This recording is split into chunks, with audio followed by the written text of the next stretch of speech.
Okay, we just parked, but on my drive over to the library, we saw like 3 different cop cars in front of this house and there was like police tape on the door, and it was also one of the cop cars was like a canine unit.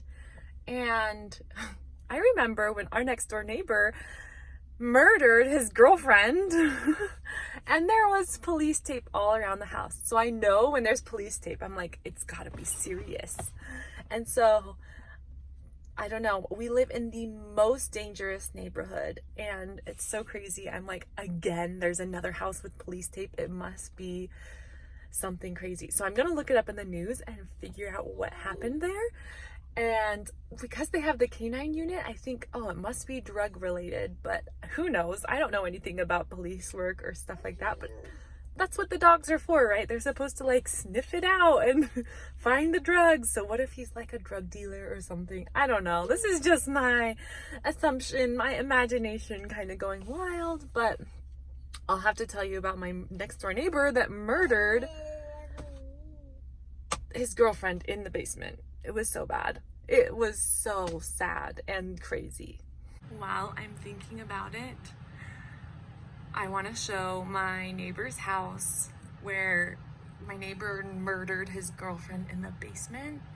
So sketchy. This is where I was like looking out my window to see like the police tape and like investigators going in and out, and like there was this huge tarp and they were like bringing evidence in bags, and they had you know, one of those long cars, like a funeral home car, and they had one of those. I didn't see them bring the body out to the car, but you know what that's for, right? I mean, like they brought the body out and put her in that car, and it was just so sad and so scary. But I'm also like a true crime nerd that I'm like, oh my gosh, what's the story? What happened?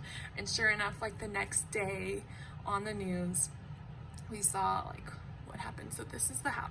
So creepy. So the basement had like 2 units. So like this side closest to us is occupied by a young couple, and then the next unit over, so like there is one door to this entrance and then there's a second door on that side.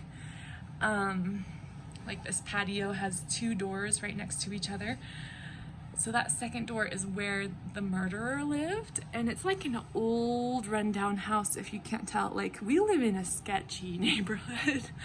And so like the police were like all parked in this road right here, like 10 different cop cars down this road and along the busy road on the main road up there. And like this whole patio was like tarped off, and they were going in and out, like bringing evidence bags. And they didn't have anyone dressed up in like FBI clothes, but they were all like, I don't know, like Orem Police Department. I don't know exactly what their titles would be, but they looked all like official. Some of them were dressed up in like business attire because, I don't know, maybe they were like detectives and stuff. It was so wild. Anyways, the story is that our next door neighbor, he was a renter. So he was a tenant in that house, in that one apartment kind of far from us. He had only lived there for a few months. So we never met him. I never saw him, period. But I guess he had just moved in, and he was dating a girl, also a new relationship. They had only been dating a few months, and I think she was like in like 2021, like very young. It was so sad. And he was a little bit like older than her, like I think 29 or something like that. I'll have to look up and find the details, but it was kind of sad because there's like an unfair power dynamic in a relationship where one's a little bit older, at least in my opinion. I don't know.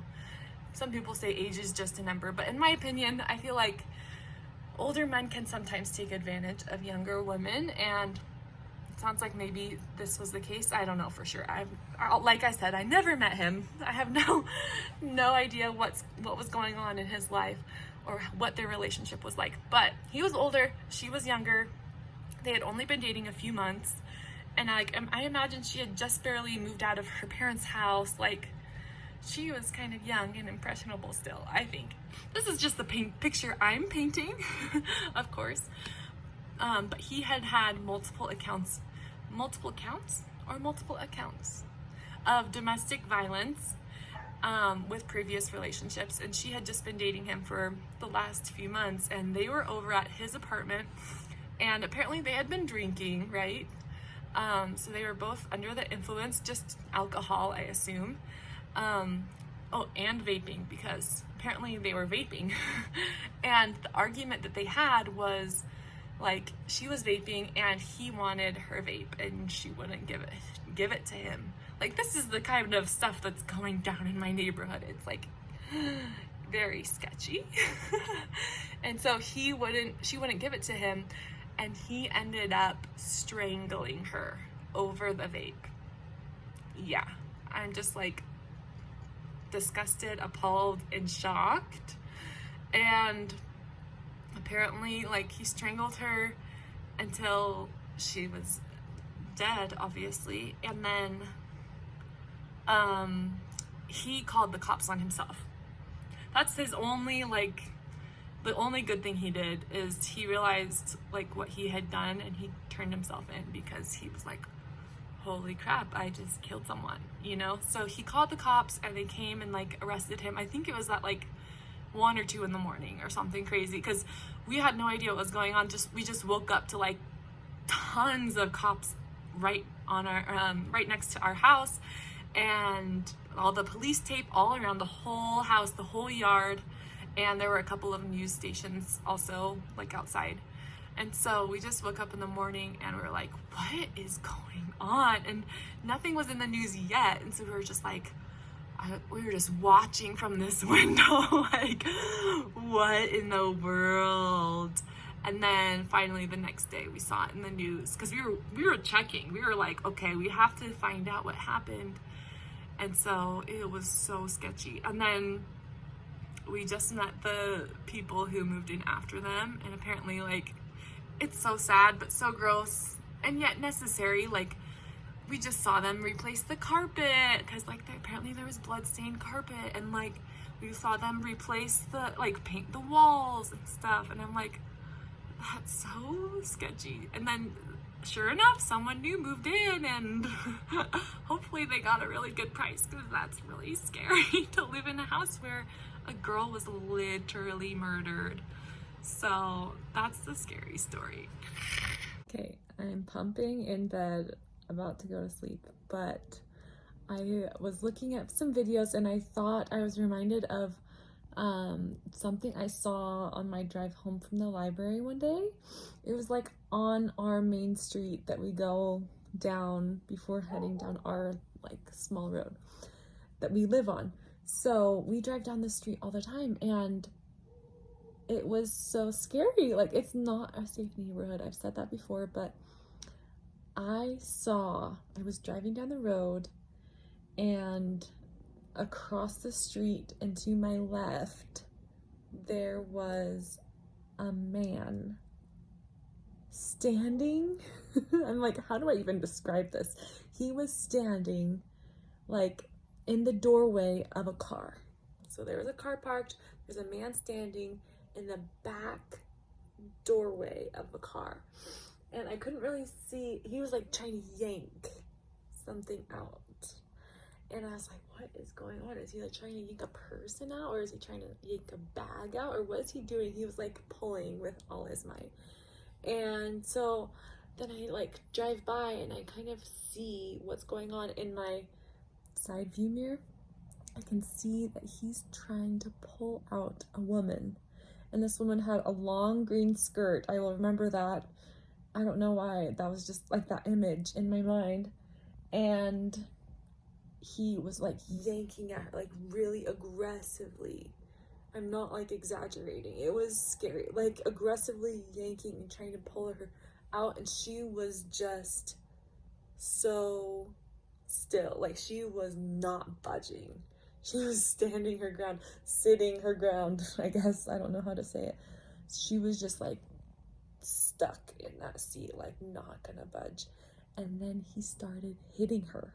It was terrifying. He was like pounding both hands, like boom, boom, boom, boom, boom. And I I just didn't even know how to respond because I'm seeing this in my side view mirror and I'm just like, do I call the police? Like, I don't know what to do in this situation. I've never seen this type of like aggression and like this kind of violence before, you know? And so I didn't call the police. I probably should have. I regret that because I don't know what to do. I had Lucy in the car and we were just driving home and she really needed a nap, and because I had already driven past the house and I was just looking at it in the side view mirror, like I didn't know the address, and I could have turned around and like gotten the address and called the cops and told them what I saw. But I just thought, I know Lucy needs to go take a nap, not go to the bathroom. She needs to go down and take a nap. And I was just like, honestly, shell shocked. Like, is that what I really saw? Like, it almost seemed like it was from a movie. Like, it was so wild. And I just remembered another detail about the murder next door. I'm like, our window is open, so I'm like, the neighbors can probably hear everything. But the other detail is that Connor may have been the last person who saw the girl get murdered before she went into that basement with her killer. Because like that night before she was murdered, like he saw that guy and that girl like park the car and walk out of the car and go into the basement, which is so scary, like, and kind of eerie, you know, to think that like you were one of the last people she saw. Because I think he was taking Ziggy on a walk, but it was just eerie to think about. That murderer had like 8 different counts of domestic violence before this murder happened. So it sounds like in all the previous relationships he just had a history of domestic violence, and he was on parole at the time that he murdered his girlfriend. And so at least that's what we read in the news. But it's just scary to think like there are like ex-convicts on parole out in public, like, and they can reoffend, you know, and if they do reoffend, like, it can lead to more violence, more crimes, and like sadly enough, like people's lives can be lost because some of these criminals are still on the street. And I don't know, it's just a scary thought. I don't know much about crime at all. I'm not a lawyer, I'm not a cop, I'm not anything related to the law, but just having a baby makes me so much more protective and so much more cautious. I'm like, nope, we're not gonna go on walks at this time of day. We're not gonna, you know, I don't want to go on a walk by myself in my neighborhood. Not gonna happen. I'd rather just drive 15 minutes to the park where it's much safer. Anyways, that's my 2 cents, and our neighborhood is just crazy.